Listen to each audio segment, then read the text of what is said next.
So, good morning, all of you. I am Professor Kadse JJ from Late Pushpadevi Patil Arts and Science College, Resort, Washing. This is the 7th lecture on Unit 1st, and today we are going to discuss a very important topic, that is a robot coach. We also introduce the robot coach in the germ theory of disease, but to elaborate the actual work done by robot coach, the robot coach has suggest the postulate that is known as Koch postulate, and today we will discuss in detail about the Koch postulates. So let's begin. So what does the Robert Koch did? तर Robert कोचनं नेमकं केलं काय त्यांच्या एक्सपेरिमेंटमध्ये तुम्ही त्याजवळ बघूत. Robert कोचचं contribution काय toward the microbiology. Robert Koch एक महत्त्वाचे scientist आहे आपल्या मायक्रोबायोलॉजीमध्ये. त्यांनी जी सर्वप्रथम जर्म थेरी ऑफ डिसीजेस जे आहे, आपण लास्ट लेक्चरमध्ये 6th लेक्चरमध्ये आपण बघितलं जर्म थेरी ऑफ डिसीज, त्यामध्ये रॉबर्ट कोचनं हे सिद्ध करून दाखवलं की disease is caused by microorganism. सूक्ष्मजीवांमुळं डिसीज होते म्हणजे बिमारी होती. आणि एवढंच नव्हे, त्यांनी हे पण सिद्धांत मांडून दिलता की पर्टिक्युलर मायक्रो ऑर्गॅनिझम, एखादा विशिष्ट मायक्रो ऑर्गॅनिझम एक विशिष्ट आजार क्रिएट करते. ठीक आहे. Just for example Mycobacterium tuberculosis, cholera, त्याच्यावर त्यांनी काम केले आणि यांनी ही जी माहिती आहे ही माहिती प्रथमतः सांगितलेली आहे, म्हणजे डिस्कवरी केली ती. त्यांचं असं म्हणणं होतं की टी बी कॉझिंग ऑर्गॅनिझम म्हणजे Mycobacterium tuberculosis causing organism only cause T B. म्हणजे मायकोबॅक्टेरियम ट्युबरक्युलोसिस फक्त टी बीच आपल्याला आजार घडून आणू शकतो. ठीक आहे. मायकोबॅक्टेरियम ट्युबरक्युलोसिस ही न्यूमोनिया नाही आणू शकत. लक्षात आणून द्या. मायकोबॅक्टेरियम ट्युबरक्युलोसिस हे कॉलेरा नाही आणू शकत. मायकोबॅक्टेरियम ट्युबरक्युलोसिस हे डायरिया नाही आणू शकत.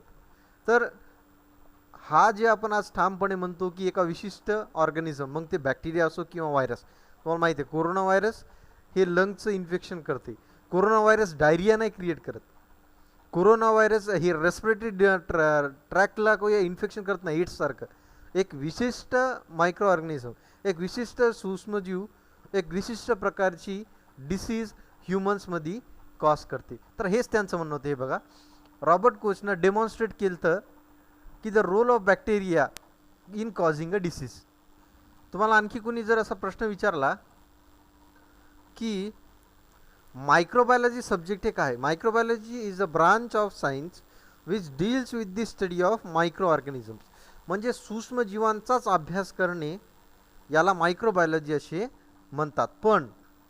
पण मायक्रोबायोलॉजीमध्ये फक्त सूक्ष्मजीव येतात, आपल्या सर्वांना माहिती आहे.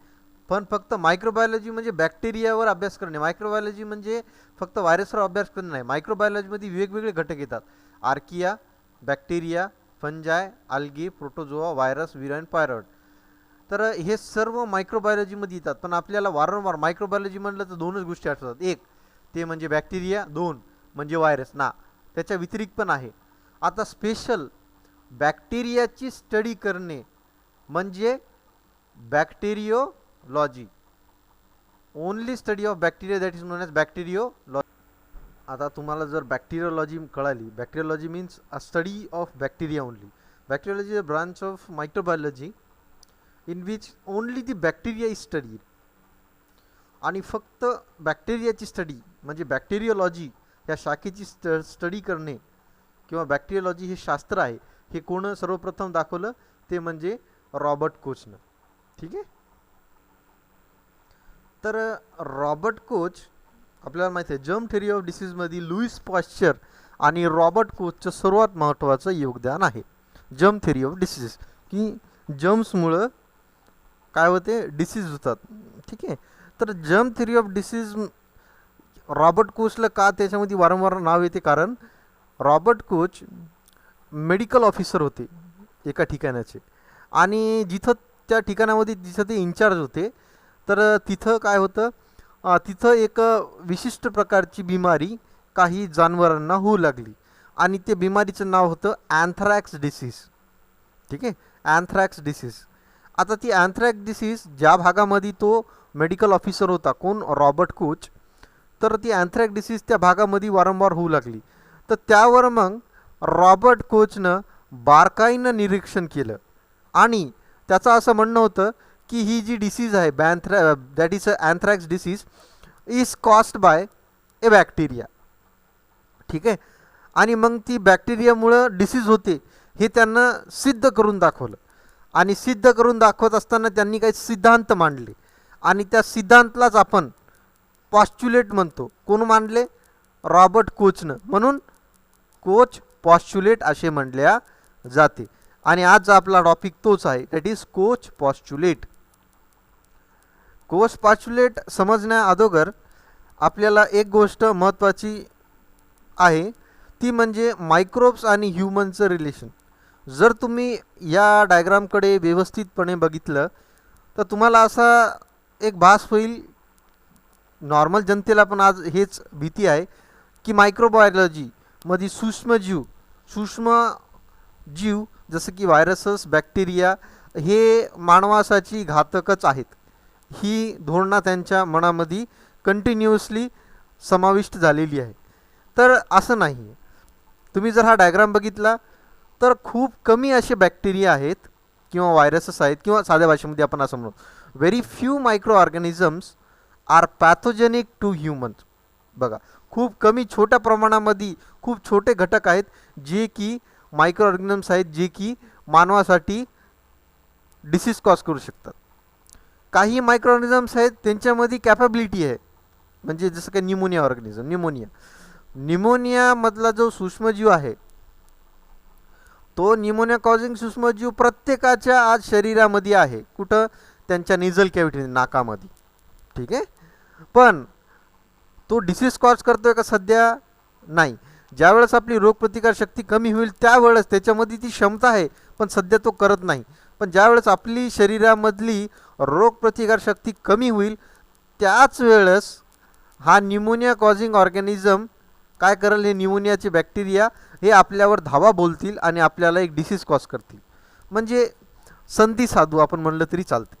तर तसे पण सूक्ष्मजीव त्यांचं प्रमाण थोडं कमी आहे. आणि सगळ्यात जास्त असे मायक्रो ऑर्गॅनिझम्स आहेत, सूक्ष्मजीव आहेत, जे की मानवांसाठी हानिकारक नाही. याचं एक उदाहरण तुम्हाला सांगतो. जस्ट फॉर एक्झाम्पल, आपण आज बेकरीमध्ये ईस्ट वापरतो. ईस्ट काय आहे? सूक्ष्मजीव आहे. तो ईस्टच्या मदतीने आपण काय करतो? ब्रेड बनवतो, केक बनवतो. मग तो घातक झाला का? तो घातक नाही झाला. सोबतच आज आपण फर्मेंटेड प्रोडक्ट्स बनवतो. फर्मेंटेड प्रोडक्ट जसं की ब्रेड आहे, त्यानंतर आणखी काही fermented product that is various sorts of amino acid production, vitamin production, काही मेडिसिन्स प्रोडक्शन, काही जसं की बियर प्रोडक्शन आहे, बिवरेजेस पण आहेत, वाईन्स पण आहेत, आणि सोबतच आणखी काही वायटल डेली सप्लिमेंट्स पण आपण बनवतोय. तर हे सर्व बनवतो आपण मायक्रो ऑर्गॅनिझम्सच्या मदतीनं. ठीक आहे. तर असं नाही की मायक्रो ऑर्गॅनिझम्स हे मानवासाठी घातक आहेत ना. काही पोर्शन्स ऑफ मायक्रो ऑर्गॅनिझम, म्हणजे जर आपण म्हणलं 100पैकी एक साधारणतः 50 ते 60 नंबरच फक्त सूक्ष्मजीव हे घातक आहेत. त्यापैकी उरलेले 960 मायक्रो ऑर्गॅनिझम्स हे सहसा डिसीज कॉज करत नाही. आणि त्याचे पण आपण म्हणलं निम्मे, त्यामधले 200-300 मायक्रो ऑर्गॅनिझम हे संधी साधू आहेत. पण बाकीचे जे उरलेले आहेत, बाकीचे जे 500-600 उरलेले आहेत, ते मायक्रो ऑर्गॅनिझम मानवासाठी घातक नाहीत. तर अशा प्रकारे मानवाचा आणि मायक्रोब्सचा हा रेशो आहे. तर हे झालं. सर्वप्रथम रॉबर्ट कोच कोण होते, त्यांनी काय केलं, ठीक आहे, आणि मायक्रोब्सच्या संदर्भातली माहिती. पण कुठलाही सूक्ष्मजीव त्याला जर का अभ्यास करायचा असेल तर त्याला वेगळं करावंच लागते. जस्ट फॉर एक्झाम्पल, तुम्हाला जर का एका वर्ग आहे आणि त्या वर्गामधून जर का एखाद्या विद्यार्थ्याला बाहेर काढायचं असेल, एखादा गुणवंत विद्यार्थ्याला बाहेर काढायचं असेल, तर त्यासाठी काय लागते? त्यासाठी लागते एक विशिष्ट प्रकारची चाचणी. जसं की मग काही MCQ एक्झाम घेणं म्हणा, क्लास टेस्ट घेणं म्हणा, किंवा एखादा निबंध स्पर्धा म्हणा, किंवा कुठलीही विशिष्ट घटक. त्याच्या मदतीने आपण काय करतो, तेवढ्या त्या 50 किंवा 60 जणांमधून एका विद्यार्थ्याला आपण बाहेर काढतो आणि त्यावर नंतर मग आणखी आपण अभ्यास करतो की हा मुलगा कसा आहे आणि भविष्यामध्ये याचं काय असेल.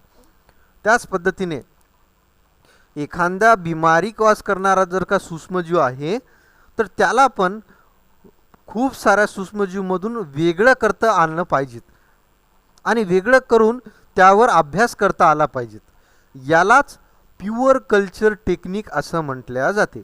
तर प्युअर कल्चर टेक्निक ही जी डेव्हलप केली प्रथमतः ते म्हणजे रॉबर्ट कोच. तर आताच आपण असं बोललो होतो की ज्या मायक्रो ऑर्गॅनिझम जे डिसीज कॉज करते त्याला प्युअर कल्चरमध्ये आणणं गरजेचं आहे. मग प्युअर कल्चरमध्ये मायक्रो ऑर्गॅनिझम म्हणला सूक्ष्मजीव, मग सूक्ष्मजीव म्हणला तर त्याला जगण्यासाठी त्याला एक माध्यम लागतं, त्याला आपण मीडिया असे म्हणतो. आणि मग त्या हिशोबानं मग मीडिया रॉबर्ट कोच यूज करायचे. पण महत्त्वाचं तो मीडिया जेली टाईपमध्ये होता आणि त्याला सॉलिड करणं आवश्यक होतं. कारण लिक्विडमध्ये आपण लिक्विड मीडियाला आपण ब्रॉथ म्हणतो, पण आपल्याला काही कॅरेक्टर्स घ्यायचे असतील, कॉलनी कॅरेक्टर्स घ्यायचे असतील तर तशा सूक्ष्मजीवांना आपल्याला सॉलिड मीडिया सॉलिड माध्यमवरच त्याला ग्रो करावं लागते. आणि ही सर्व प्रोसेस ज्यामध्ये सूक्ष्मजीवाला आपण वेगळं करून त्यावर त्याची मॉर्फॉलॉजी त्याचे कॅरेक्टर स्टडी करणे आणि त्याला प्युअर कल्चरमध्ये मेंटेन करून ठेवणे यालाच प्युअर कल्चर टेक्निक असे म्हणतात. आणि रॉबर्ट कोचनं ही आपल्याला इंट्रोड्यूस करून दिलेलं आहे. पण सर्वप्रथम रॉबर्ट कोच ते माध्यम सॉलिड माध्यम त्याला आपण म्हणतो मीडिया, त्या सॉलिड मीडियामध्ये तो घट्ट करण्यासाठी सॉलिड टेक्स्चर आणण्यासाठी तो सर्वप्रथम जिलेटिनचा वापर करायचे. पण त्यांचे सहयोगी होते, रॉबर्ट कोचचे जे सहयोगी होते तर त्यांचं नाव होतं वॉल्टर हेस.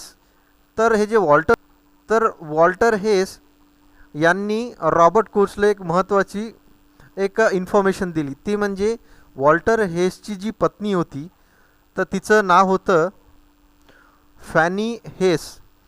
तर ही फॅनी हेस काय करायची, फॅनी हेस ही केक्स बनवायची. ठीक आहे. आणि केक्सला घट्ट बनवण्यासाठी एक सॉलिड टेक्स्चर देण्यासाठी ती आगारचा वापर करायची.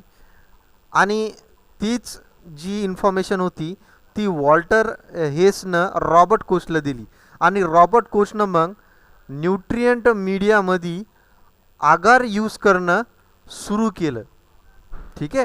आणि त्यामुळं आज आपण आपल्या ज्या न्यूट्रियंट जे आगार आपण जे वापरतो सॉलिडिफाईंग मीडिया त्यामध्ये आगार सर्वप्रथमतः कोणी वापरला, रॉबर्ट कोचनं. पण ही आयडिया कोणं दिली, हेसनं. कोणती, फॅनी हेसनं. फॅनी हेस कोण आहे, ती आहे रॉबर्ट कोचच्या सहयोगी हेसची पत्नी, वॉल्टर हेसची पत्नी. तर अशा पद्धतीने आपल्या न्यूट्रियन ब्रॉथमध्ये मायक्रोबायोलॉजीच्या न्यूट्रियन ब्रॉथमध्ये आगार हे यूज केला गेलेला आहे.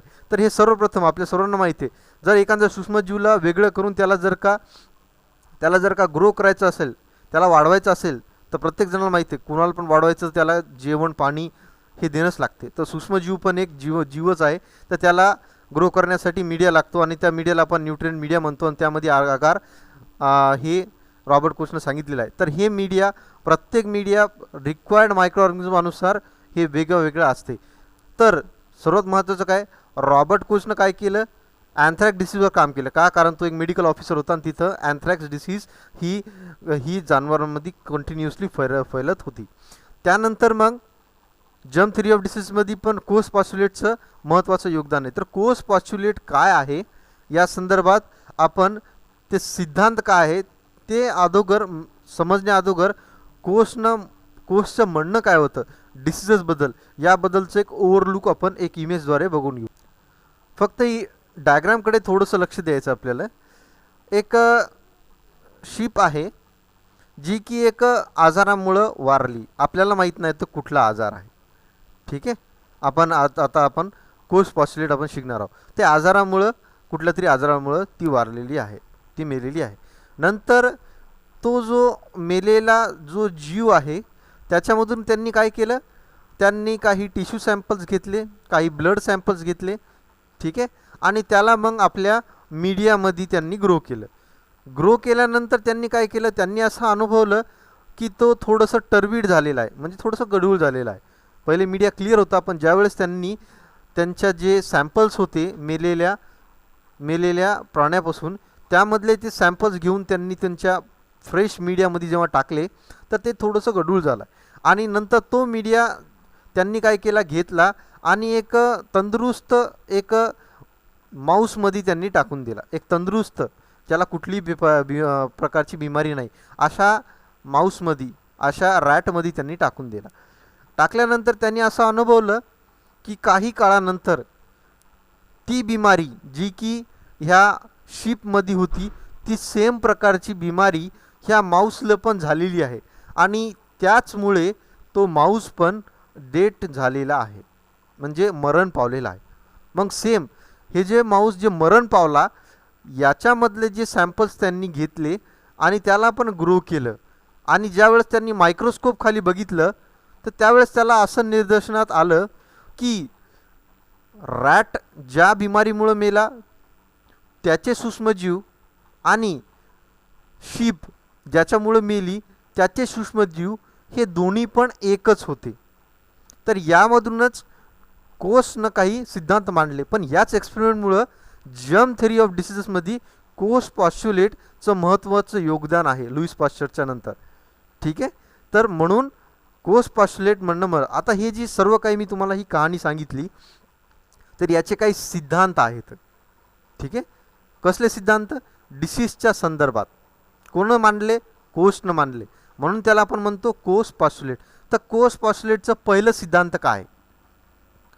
तर हे आहे टोटल कोस पॉस्च्युलेट. ठीक आहे, किती आहेत? टोटल 7 आहेत. सब टाईप्स पण आहेत, आपण बघू, पण डिटेलमध्ये फक्त लक्षात ठेवायचं. कोस पॉस्च्युलेटनं मांडलेले सिद्धांत कशाच्या संदर्भात? डिसीजच्या संदर्भात. कुठली डिसीज? मोर स्पेसिफिकली कोस पॉस्च्युलेटनं कशावर काम केलेलं आहे? Anthrax disease. सुरू करू आपण. कोस पॉस्च्युलेटचं पहिलं काय म्हणणं आहे? Micro organisms are isolated from the dead animal. Just for example. ठीक आहे, आपण एक एक्झाम्पल गृहीत धरू, anthrax disease.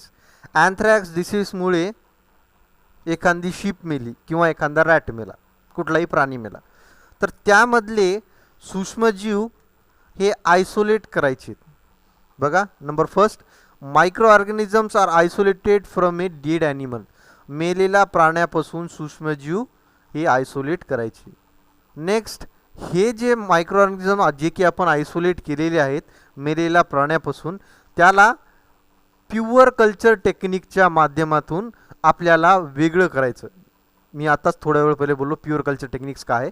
That is isolation of organism in the pure form from A mix culture. म्हणजे काय? एक विशिष्ट प्रकारचा मायक्रो ऑर्गॅनिझमच खूप साऱ्या मायक्रो ऑर्गॅनिझममधून वेगळं करून त्याला प्युअर कल्चरमध्ये मेंटेन, म्हणजे तोच मायक्रो ऑर्गॅनिझम, दुसरा मायक्रो ऑर्गॅनिझम ते नसणारच आहे. तर अशा पद्धतीने प्युअर कल्चर टेक्निक्स आपल्याला समोर आणखी शिकायचीच आहे स्टेनिंगच्या दरम्यान. पण फक्त असं गृहीत धरायचं की कॉम्प्लेक्स मायक्रो ऑर्गॅनिझमपासून एक मायक्रो ऑर्गॅनिझम वेगळा. उदाहरण मी तुम्हाला दिलं तर की पूर्ण वर्गामधून 50-60 वर्गामधून एकच हुशार विद्यार्थी जर आपल्याला बाहेर काढायचं असेल तर आपल्या कुठली तरी एक्झाम किंवा टेस्ट घ्यावं लागते. त्याच पद्धतीने त्या मायक्रो ऑर्गॅनिझमला आपण वेगळं करतोय एक मिक्स कल्चरमधून. त्यानंतर हा जो मायक्रो ऑर्गॅनिझम आहे जो डेड ॲनिमलपासून जे की आपण आयसोलेट केला, त्याला प्युअर कल्चरमध्ये मेंटेन करणं गरजेचं आहे. हे बघू शकता, हे प्राणी आहे जे की मेलेल्या विशिष्ट प्रकारच्या ऑर्गॅनिझममुळं, आणि नंतर मग हे ऑर्गॅनिझमला आपण प्युअरली काय केलेलं आहे, प्युअर कल्चरमध्ये मेंटेन केलं आणि त्याला आपण मायक्रोस्कोप खाली पण बघितलेलं आहे. ठीक आहे, नेक्स्ट स्टेप तीच आहे. मायक्रो ऑर्गॅनिझम आपण ग्रो केला, प्युअर कल्चर मेंटेन केला आणि त्याला मायक्रोस्कोप खाली आपण ऑब्झर्व केलं, आपण त्याला बघितलं. काय दिसलं की काहीतरी बॅक्टेरिया आहेत आणि जे की रॉड शेपमध्ये आहेत. म्हणजे बघा, स्टेप 1 मायक्रो ऑर्गॅनिझम आयसोलेट करायचे मेलेल्या प्राण्यापासून. स्टेप 2 त्याला एक विशिष्ट मीडियमवर त्याला ग्रो करायचं. स्टेप 3 त्या मायक्रो ऑर्गॅनिझमला आपण मायक्रोस्कोप खाली बघायचं. इथपर्यंत आले कोसचे 3 पॉस्च्युलेट, म्हणजे 1, 2A, 2B. ठीक आहे, त्यानंतर हे जे मायक्रो ऑर्गॅनिझम आपण कल्चरमध्ये ग्रो केलेले आहेत त्याला इजेक्ट करायचं एक तंदुरुस्त शरीरामध्ये. ठीक आहे, तुम्ही जर का ही इमेज चांगल्या प्रकारे बघितली, इथपर्यंत आपण आलतो, त्या मायक्रो ऑर्गॅनिझम आपण बघितलं.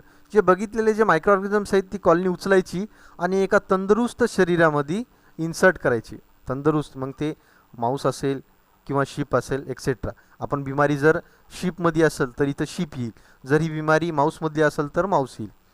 तंदुरुस्त तंदुरुस्त शरीरामध्ये ते मायक्रो ऑर्गॅनिझम इजेक्ट करायचे आणि इजेक्ट केल्यानंतर ह्या माऊसला वेगळं ठेवायचं आणि त्याला ऑब्झर्व करायचं. ऑब्झर्व केल्यानंतर तुम्हाला काय भेटेल, जर तो मायक्रो ऑर्गॅनिझम डिसीज कॉज करत आहे तर तो जे तंदुरुस्त माऊसवर आपण आता जे आपलं जे आयसोलेट कॉलनी आपण जी इजेक्ट केलेली आहे त्यामुळं हा माऊस डेड होईलच. कारण हे सूक्ष्मजीव आपण डेड झालेल्या पहिल्या प्राण्यापासून आपण इजेक्ट केलेलं, म्हणजे जे पहिला प्राणी याचे काही सॅम्पल्स घेतले, त्याला ग्रो केल्यानंतर बघितलं, त्यानंतर मग तेच मायक्रो ऑर्गॅनिझम आपण एक चांगल्या तंदुरुस्त शरीरामध्ये टाकले आणि तो जर मायक्रो ऑर्गॅनिझम डिसीज कॉज करणारा असेल तो 100% हा माऊस पण मरणारच आहे. मेल्यानंतर त्याला ऑब्झर्व करायचं.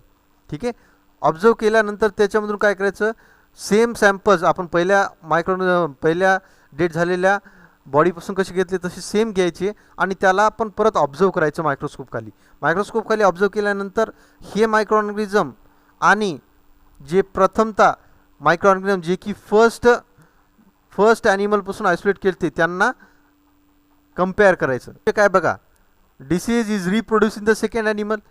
जे हेल्दी ॲनिमल आहे त्याच्यामध्ये डिसीज परत ती झालीच पाहिजेत. झाल्यानंतर तो जो मायक्रो ऑर्गॅनिझम आहे जो की प्युअर कल्चरमध्ये आपण फर्स्ट स्टेपमध्ये इथं ठेवलेला होता, ह्या फर्स्ट स्टेपमध्ये हे मायक्रो ऑर्गॅनिझम आणि हे मायक्रो ऑर्गॅनिझम एक असणं गरजेचं आहे.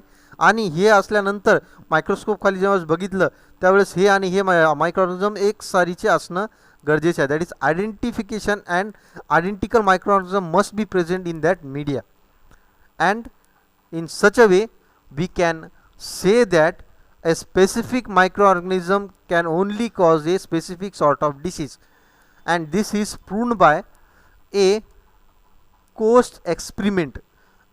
And from this Koch experiment they has told certain rules that is known as postulate, आणि तेच कोच पॉस्ट्युलेट्स म्हणजे हे टोटल 7 पॉईंट्स. तर अशा पद्धतीने जर्म थेअरी ऑफ डिसीज आणि कोच पॉस्ट्युलेट काय आहे हे आपण लास्ट 2 लेक्चरमध्ये बघितलेलं आहे. आणि रॉबर्ट कोचनं जे म्हणलेले सिद्धांत आहेत ह्याच सिद्धांताच्या आधारावर आज पण आपण पर्टिक्युलर मायक्रो ऑर्गॅनिझम हे पर्टिक्युलर डिसीज कॉज करतो की नाही या संदर्भात आपण स्टडी करत असतो.